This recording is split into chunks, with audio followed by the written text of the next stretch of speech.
to zavrieme. A môžeme sa vrhnúť na nové videjko. Vítam vás ľudia, ja vás vítam vlastne pri ďalšom nadúpanom informačnom videjku.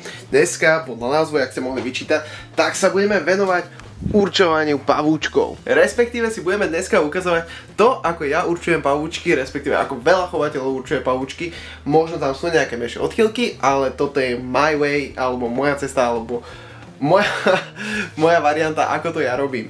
Ale prakticky princíp je úplne ten rovnaký a ja drvivú väčšinu svojich pavúčkov, možno tak 99%, určujem hlavne skrz zvlečku. Tak a čo budeme na to potrebovať? Môžeme vidieť, že ja som si tu nachystal už nejaké pavúčky, dokonca pri niektorých máme aj zvlečku, môžeme si všimnúť, a v niektorých to máme takýchto tejglíkoch. V týchto tejglíkoch sa nachádza piesok, ktorý je nasiaknutý vodou zmiešanom s octom. Normálne klasický kuchynský ocot, čo používate, alebo jablčný, alebo ja neviem aký. Ale klasický 5% ocot by to mal byť zhruba, alebo koľko percentný ocot býva. A je to zmiešané v pomere 1:1. A toto je nádobka od dressingu, ale hociaká nádobka sa dá použiť s tým, že vlastne nemá dierky. Tým pádom tam vzniká tá vlhkosť a odparuje sa ten ocot spoločne s vodou a následne čo to robí s tou zvlečkou, alebo prečo to robím takto, tak mi to dovoluje sa pohrať s tou zvlečkou, respektíve ju poriadne rozťahnuť. Lebo keď necháte zvlečku samú takto o sebe, toto je zvlečka z Bumby kabokly a ako môžete vidieť, tak mne už sa mi jedna nožka otrhla z neho a keby som tam aj chcel niečo rozťahnuť, tak vôbec sa mi to nedá, akorát celú tú zvlečku kvázi zničím.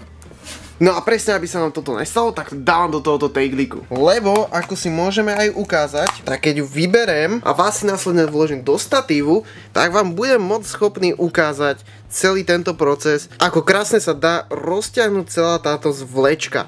Teraz môžeme vidieť, že tuto, keď ju celkovo takto rozťahneme, ja som mal naopak dole hlavou, tak ide nám to všetko krásne, vôbec sa to nemrví. Samozrejme, keby som pritlačil na tú zvlečku, ako vám môžem ukázať tuto na tejto nožke, tak samozrejme ju rozdrtím a už je vlastne ako keby nepoužiteľná, respektíve už je rozmrvená. A to nechceme, my potrebujeme zachovať celistvo z toho zvleku, aby sa nám podarilo nájsť to, čo hľadáme. Ja ešte ako super pomocku používam špendlíky, ideálne 2. Dôvodom, prečo tu potrebujem tieto špendlíky, tak je, že keď si rozťahneme túto zvlečku, tak nás nezaujímajú žiadne jeho nožky alebo táto hlavohrú, dokonca ani zo spodu, ale nás zaujíma jedna vec a tá sa nachádza v tomto brúšku. A na rozťahnutie toho brúška používam presne tieto špendlíky. Ako môžeme vidieť, tak tu sa nám nachádza vršok z hlavohrude, ktorý sa nám oddeluje pozdĺž vlastne tejto bočnej hrane.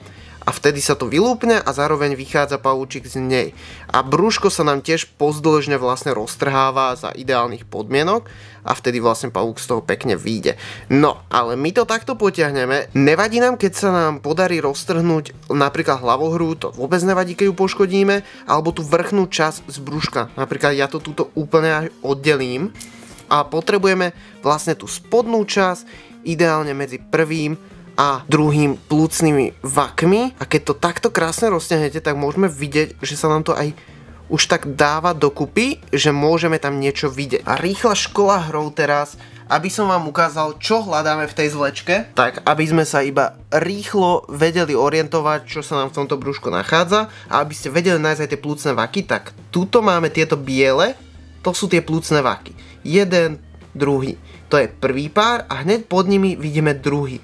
No a medzi prvým párom, týmto a týmto, sa nám nachádza epigastrálna riha. No a tá epigastrálna riha tam nie je úplne perfektne vidno, ale ide vlastne od jednej strany po druhú, respektíve asi zhruba v tomto rozmedzi. Ale na to, aby sme zistili, že či máme samca alebo samicu, tak sa musíme pozrieť presne medzi. A toto už je celkom väčší pavúčik, toto má zhruba 4 cm, tak je to tam aj krásne vidno. Snažím sa to podobrať a pozerám sa cez kameru, ale dvakrát sa mi nedarí. Ale ako môžete vidieť, tak táto malá klapovčka, ja ju takto zakrúžkujem, tak to je spermatéka. A to je samičí pohlavný orgán. Ja vám sa ju pokúsim trošku podobrať a budete to mať jednoduchšie. Za účelom toho, aby som vám to perfektne ukázal, tak som musel oddeliť aj od zvyšku zvlečky to brúško. A aby sme sa na to pekne pozreli, tak môžeme vidieť na tom zelenom papierku presne túto také dva výbežky. To je časť spermatéky. Ona je ešte aj taká klapočka tam. A aby ste si to vedeli predstaviť, tak my sa pozrieme ešte aj pod mikroskop a hlavne o toto nám ide. Samozrejme pri väčších jedincoch, ako môžeme vidieť, tento už má 4 cm v tele, tak je to krásne vidno aj voľným okom. Ako jasné, takto na kameru to možno až tak dobre nevidíte, ale verte mi, je to krásne vidno voľným okom, keď si to človek pekne vie rozložiť. No, ale za účelom lepšieho videnia, respektíve aby sme si to krásne pozreli, tak si to pozrieme pod mikroskop. Dokonca sa mi podarilo uložiť kameru tak, aby ste to videli, a keď zaostríme pekne fotku, tak vlastne toto je tá spermateka. Vidíme také pekné dva výbežky. A keby, ja som si až teraz uvedomil, že som hovoril stále Pterinopelma sazima.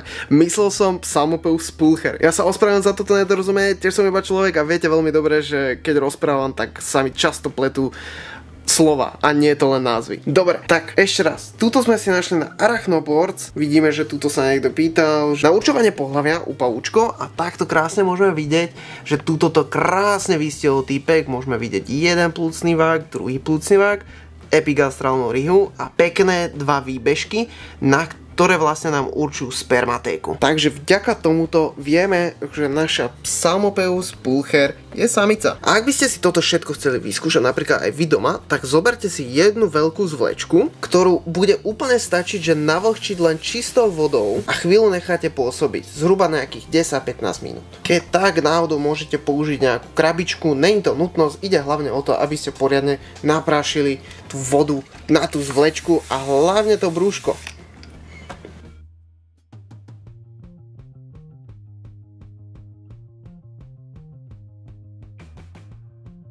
Pre lepšie udržanie toho, aby sa vám náhodou nestalo to čo mne, tak spravte to všetko do nejakého tejglika, jo? Ja som to len robil kvôli videjku, nech to máme zaujímavšie. A teraz, pochopiteľne, zoberte nejaké špendlíky od niekaď a ukradnite. Nekradnite, samozrejme. Zoberte zo šitíčka, čo máte doma a pekne, jak máte už takto po tých 15 minútach. Toto je zvlečka z Gramostoli Portery a pozrite po tých 15 minútach, ba aj prstom by sa to dalo poriadne otvoriť. Nám to pekne pôjde, ale musíte byť opatrní, fakt je to krehká záležitosť a nechcete si to porušiť, ak si náhodou máte ďalšie plány.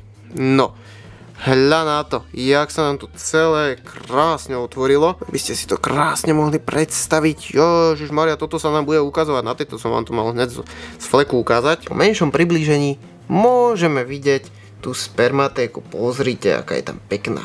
Samozrejme, zase je to prilepené o spodnú stranu, ale takto krásne ju môžeme vidieť. Takže pri takýchto veľkých samiciach je to už pomaly možno aj 3-4 mm taká klapka. Keď si zoberiem túto nejaký papierík, tak sa mi to pravdepodobne aj krajšie podarí ponadvihnúť a vám to ukážem. Pozrite sa, to čo bolo? Pozrite sa na to. Krásne nám to tam je vidno, aká veľká je tá spermatéka. Ja sa to pokúsim ešte trošku lepšie ukázať.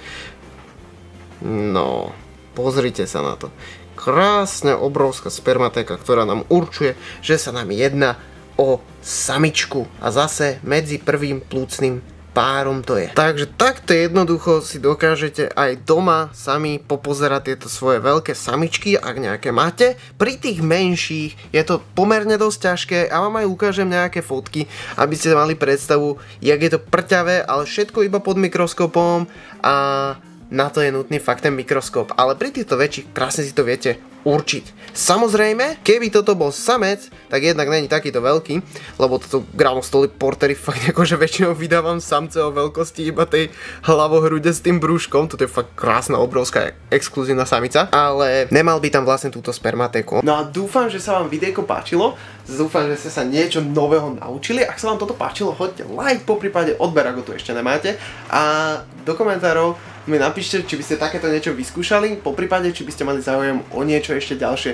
Ešte pre vás pripravujem ďalšie pokračovanie spoznávania starého sveta, kde si najprv na začiatku pozrieme nejaké základné informácie, čo starý svet je a jaké druhy sem spadajú, respektíve rody. A kľudne mi do komentárov ináč povedzte, že či toto vyskúšate takisto, alebo ste náhodou to už skúšali. Lebo bol by som rád, keby som vedel, že či vlastne niekto aj z vás sa takto do toho zapája a snaží sa skúmať vlastne tie pavúčky, či už cez tú zvlečku, alebo iba čisto pozorovaním nich. Ja sa už len tuto na záver rozlúčim s Ferkom, čauko, chudákovi vypadli zuby. A majte sa krásne a milujte pavúčky, čaute.